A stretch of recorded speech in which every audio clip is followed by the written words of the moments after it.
आज हम पढ़ने वाले हैं जो चैप्टर हमारा सेकंड था, Gauss law and its application, यानी गाउस का नियम तथा उसके अनुप्रयोग के बारे में।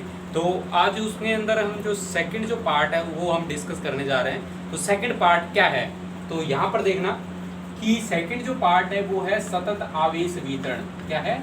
सतत आवेश वितरण। तो सतत आवेश वितरण के बारे में हम यहाँ पर डिस्कस करेंगे। इसे इंग्लिश में बोलते हैं continuous charge distribution. Continuous charge distribution जिसे हम इंग्लिश में बोलते हैं। तो ये आज हम डिस्कस करने जा रहे हैं। तो सबसे पहले हम डिस्कस करेंगे कि सतत आवेश वितरण क्या होता है। तो सतत आवेश वितरण क्या होता है ये इसके बारे में हम डिस्कस करते हैं। तो जब आवेश का वितरण एक समान रूप से होता है तो उसे सतत आवेश वितरण कहते हैं। जैसे फॉर एग्जांपल हमने क्या लिया, जैसे यहाँ पर ये आवेश है और इसी के साथ में दूसरा आवेश इस तरीके से एक समान रूप से पूरे पृष्ठ पर वितरित है, तो उसे क्या कहेंगे हम? सतत आवेश वितरण कहेंगे। जब आवेश सतत रूप से यानी एक समान रूप से वितरित नहीं होता है तो उसे क्या कहते हैं? हम असतत आवेश वितरण कहते हैं। जैसे फॉर एग्जांपल जैसे हमने क्या लिया इस तरीके से, यहाँ पर पॉजिटिव आवेश है और यहाँ पर 2 पॉजिटिव आवेश है, यहाँ पर 5 पॉजिटिव आवेश है, ठीक है, यहाँ पर 3 पॉजिटिव आवेश, 4 पॉजिटिव आवेश है। तो इस प्रकार से यहाँ पर आवेश का वितरण जो कॉर्नर पे है, आवेश का वितरण अलग अलग आवेश का वितरण हो रहा है। तो यहाँ पर आवेश का वितरण क्या हो गया? असतत आवेश वितरण हो गया, डिसकंटिन्यूअस चार्ज डिस्ट्रीब्यूशन हो गया। अब हम यहाँ पर जो टॉपिक हमारा जो सब्जेक्ट में टॉपिक है वो क्या है? सतत आवेश वितरण। तो इसके बारे में हम आज डिस्कस करेंगे। तो सतत आवेश वितरण के बारे में आज हम डिस्कस करते हैं। तो सतत आवेश जो वितरण है वो 3 प्रकार का होता है। 3 प्रकार से सतत आवेश वितरित होता है। सबसे पहले हम बात करते हैं यहाँ पर रेखीय आवेश वितरण। किसकी बात करते हैं? रेखीय आवेश वितरण। दूसरा हम बात करते हैं पृष्ठीय आवेश वितरण। और तीसरा जो हमारा आ जाता है यहाँ से आयतनीय आवेश वितरण। ठीक है, तो इस तरीके से हमारा 3 प्रकार से आवेश का वितरण होता है। सबसे पहला हम अब बात करते हैं रेखीय आवेश वितरण के बारे में। तो रेखीय आवेश वितरण क्या होता है पहले ये हम देखते हैं।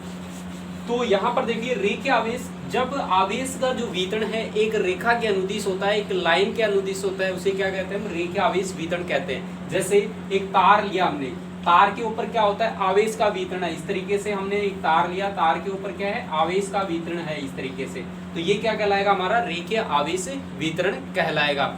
तो इस तरीके का जो वितरण है वो रेखीय आवेश वितरण कहलाएगा। और अगर हम बात करें एकांक जो लंबाई है उस पर आवेश का जो वितरण है उसे क्या कहेंगे? हम रेखीय आवेश घनत्व है। इसे हम डिनोट करेंगे लैम्डा से। किससे डिनोट करेंगे? लैम्डा से। तो यहाँ पर एक डेफिनेशन निकल के है कि रेखीय आवेश क्या होता है? रेखीय आवेश वितरण क्या होता है? किसी रेखा के अनुदिश आवेश का वितरण जो होता है रेखीय आवेश वितरण कहलाता है। पहला पॉइंट हो गया। दूसरे पॉइंट की अगर बात करें कि एकांक लंबाई पर उपस्थित आवेश को ही क्या कहते हैं? रेखीय आवेश घनत्व कहते हैं, जिसे लैम्डा से हम डिनोट करते हैं। तो हमने मान लिया कि एक तार है, तार के ऊपर रेखीय आवेश वितरित है। तो हम यहाँ डिटेल से इसको देखेंगे। अब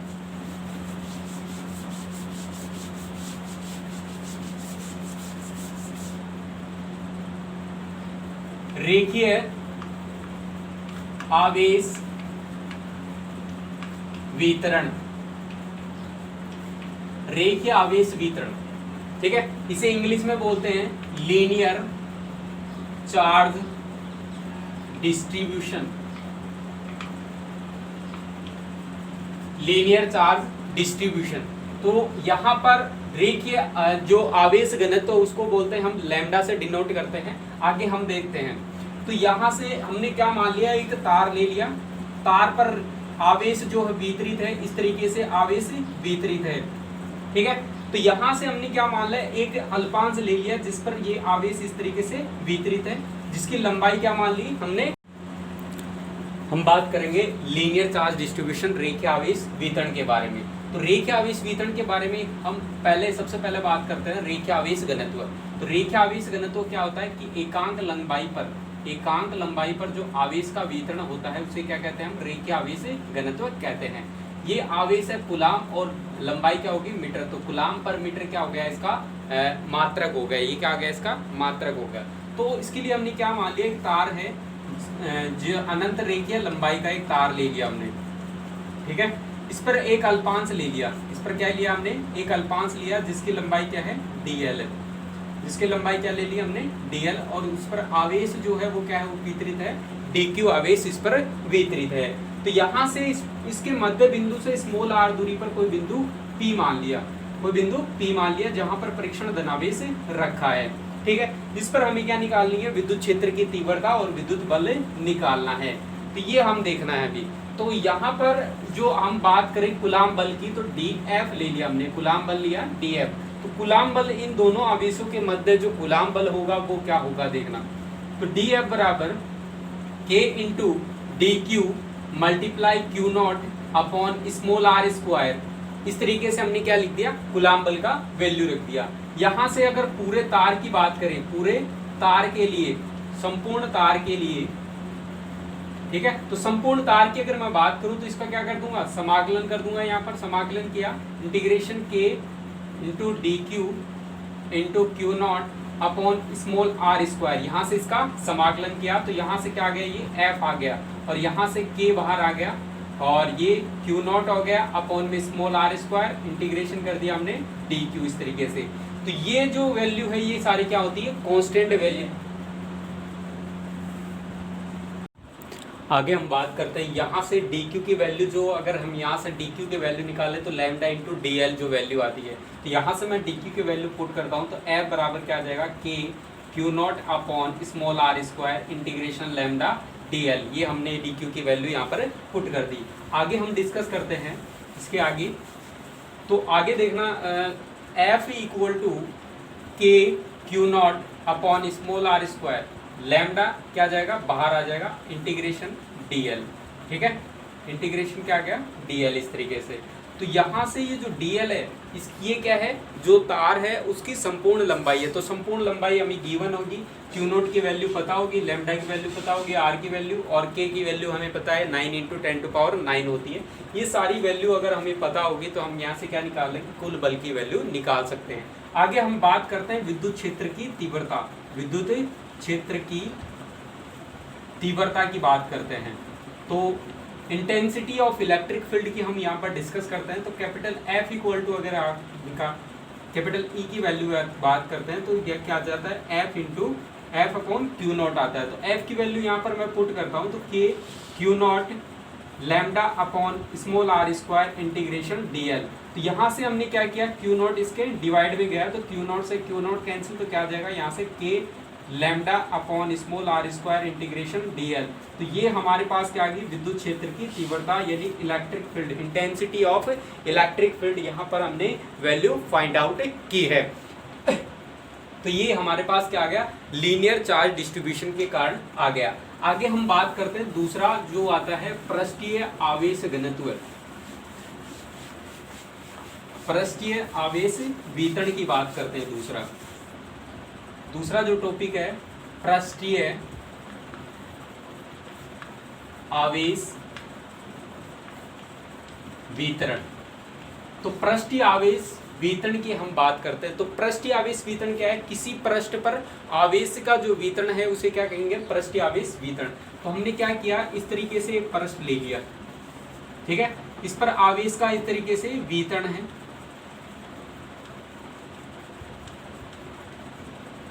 इसका एक हमने अल्पांश ले लिया जहां पर जो dq आवेश वितरित है और इसका जो क्षेत्रफल है वो क्या है, dA। इससे स्मॉल r दूरी पर P बिंदु है जहां पर एक Q नॉट चार्ज यानी परीक्षण धनावेश रखा है। अब हम बात करते हैं पृष्ठीय आवेश वितरण। एक चीज यहाँ पर आती है पृष्ठीय आवेश घनत्व। तो एकांक क्षेत्रफल पर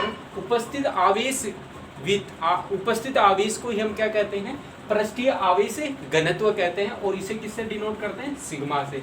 तो सिग्मा इक्वल टू क्या आ जाएगा, D Q upon D A. D Q upon क्या आ गया, यहाँ से डी ए आ गया, ये हमारे पास क्या आ गई, सिग्मा की वैल्यू आ गई। अगर हम यहाँ पर डी क्यू की वैल्यू अगर निकालते हैं तो क्या आ जाता है, सिग्मा इंटू डी ए। ये हमारे पास क्या आ गया, इसका वैल्यू आ गया चार्ज का। अब हम बात करते हैं फोर्स की। किसकी बात करते हैं, फोर्स यानी बल के बारे में। तो फोर्स यानी बल क्या हो जाएगा, डी एफ बराबर हम बात करें तो K into D Q multiply Q naught upon small R square. ठीक है, ये आएगा हमारे पास। अब यहाँ पर हमें क्या निकला है, डी क्यू की वैल्यू पुट करनी है। तो डी एफ इक्वल टू अगर आ गया है तो के डी क्यू हमने पुट कर दिया, Q naught upon small R square, integration कर देंगे इसका, पहले संपूर्ण पृष्ठ के लिए लेंगे। तो यहाँ से ये एफ आ गया, इंटीग्रेशन यहाँ से क्या ले लिया, के बाहर आ गया, क्यू नॉट बाहर आ गया, स्मॉल आर स्क्वायर बाहर आ गया, यहाँ से क्या लिख दिया हमने, डी क्यू। अब आगे हम बात करते हैं तो कैपिटल एफ की वैल्यू बात करें तो K Q naught upon small R square, D की वैल्यू क्या है, सिग्मा डी ए।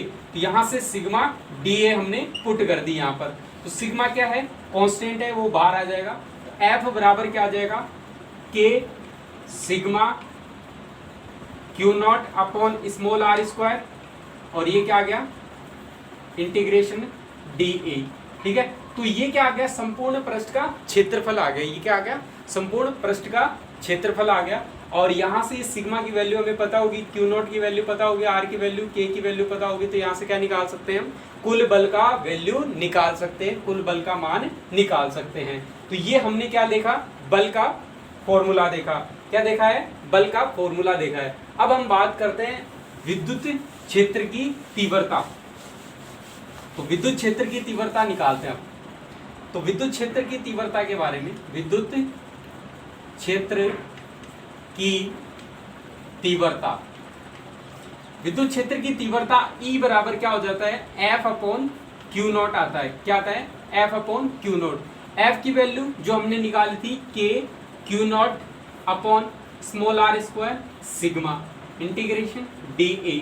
ठीक है, अब यहाँ से क्या है, क्यू नॉट, तो क्यू नॉट की वैल्यू हमने यहाँ पर पुट कर दी, क्यू नॉट से क्यू नॉट कैंसिल, तो यहाँ से क्या आ जाएगा, K sigma upon small R square integration D A. ये हमारे पास क्या आ गया, विद्युत क्षेत्र की तीव्रता आ गई है। तो ये जो है पृष्ठीय आवेश घनत्व के कारण जो विद्युत क्षेत्र की तीव्रता का जो फॉर्मूला है वो क्या है, ई बराबर K sigma upon small R square integration D ए।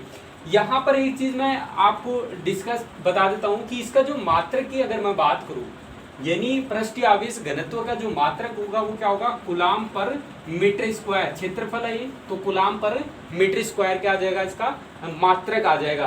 तो पृष्ठीय आवेश घनत्व की एक चीज और मैं बताता हूँ, इसे क्या कहते हैं,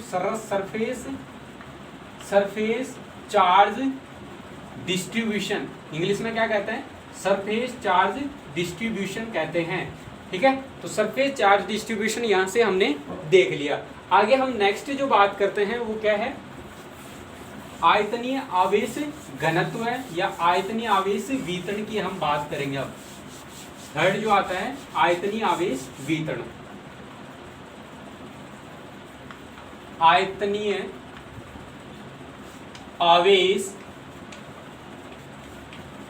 वितरण, आयतनीय आवेश वितरण की बात करेंगे तो यहाँ पर इसे बोलते हैं हम वॉल्यूमेट्रिक चार्ज डिस्ट्रीब्यूशन।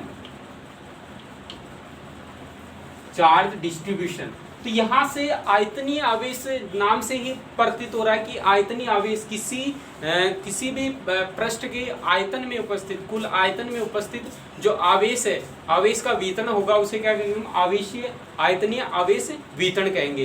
तो किसी वॉल्यूम में जब चार्ज डिस्ट्रीब्यूट होगा तो उसे क्या कहेंगे हम, वॉल्यूमेट्रिक चार्ज डिस्ट्रीब्यूशन यानी आयतनीय आवेश वितरण। आगे हम बात करते हैं आयतनीय आवेश घनत्व की। तो आयतनीय आवेश घनत्व क्या होता है कि एकांक आयतन में उपस्थित आवेश का वितरण जो है उसे क्या कहते हैं हम, आयतनीय आवेश वितरण कहते हैं। तो हम यहाँ पर बात करते हैं, इसे रो से डिनोट करते हैं। रो बराबर क्या हो जाएगा, D Q upon D B. ठीक है, और इसके मात्रक की अगर मैं बात करूं तो मात्रक क्या होगा इसका, तो मात्रक हो जाएगा इसका कूलाम पर मीटर क्यूब। कूलाम पर मीटर क्यूब क्या है यहाँ पर, वॉल्यूम है, तो वॉल्यूम से क्या आ जाएगा, मीटर क्यूब आ गया यहाँ से। आगे हम बात करते हैं, ये हमने क्या ले लिया इस तरीके से कोई पृष्ठ, ये हमने एक पृष्ठ ले लिया, ठीक है, और इसमें हमने एक अल्पांश लिया है इस तरीके से, ठीक है। यहाँ पर चार्ज का डिस्ट्रीब्यूशन है, यहाँ पर पूरे पर चार्ज का डिस्ट्रीब्यूशन है इस तरीके से,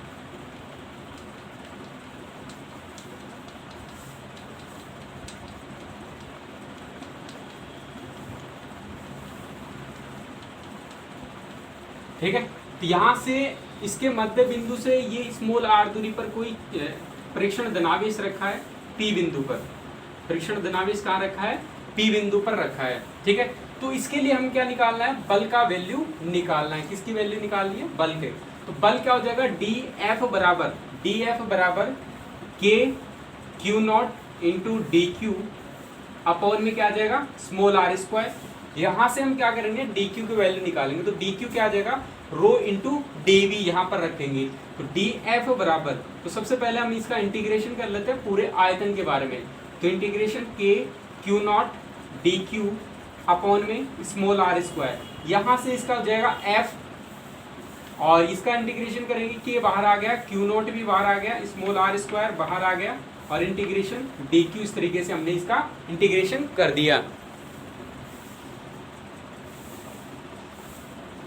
यहाँ से इसका हमने इंटीग्रेशन कर दिया। तो यहाँ से हम क्या करेंगे, डी क्यू की वैल्यू यहाँ से पुट करेंगे, रो इंटू डी वी। तो कैपिटल एफ बराबर K Q naught upon small R square, D Q की वैल्यू यहाँ से क्या आ जाएगी, रो इंटू डी वी, ठीक है। रो इंटू डी वी क्या आ गई, डी क्यू की वैल्यू पुट कर दी हमने यहाँ पर।